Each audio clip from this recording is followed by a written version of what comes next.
ہوشیار شہر حیدرآباد میں شراب سے بنی آئس کریم بچوں میں فروخت کی جا رہی تھی۔ ریاست تلنگانہ کے دارالحکومت شہر حیدرآباد میں ایک انتہائی تشویشناک معاملہ سامنے آیا۔ شراب سے آئس کریم بنا کر بچوں کو فروخت کی جا رہی تھی۔ محکمہ ایکسائز کے عہدیداروں نے جمعے 6 ستمبر 2024 کو جوبلی ہلز میں بچوں کو وسکی سے بنی آئس کریم فروخت کرنے کے الزام میں ایک آئس کریم پارلر پر چھاپہ مارا۔ حاکم نے کارروائی کے دوران 11 تا 5 کلو آئس کریم کو قبضے میں لے لیا۔ شہر کے علاقے جوبلی ہلز میں واقع آئس کریم پارلر کیفے پر چھاپہ کے بعد پولیس نے وسکی سے 100 پارلز سے بنی آئس کریم کو ضبط کر لیا۔ پارلر میں مبینہ طور پر ہر کلو آئس کریم میں 60 ملی لیٹر وسکی ملا کر مہنگی داموں میں فروخت کی جا رہی تھی۔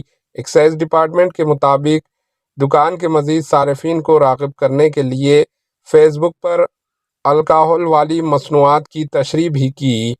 ایکسائز اہلکاروں نے بتایا کہ آئس کریم پارلر کے تحت ایکسائز ایکٹ کے سیکشن 34A کے خلاف ورزی پر معاملہ درج کیا گیا۔ پارلر کے مالکین دیاکر ریڈی اور شوبھن پر وسکی سے آئس کریم بنا کر بچوں میں فروخت کرنے کا الزام ہے۔ Bureau report AHN news.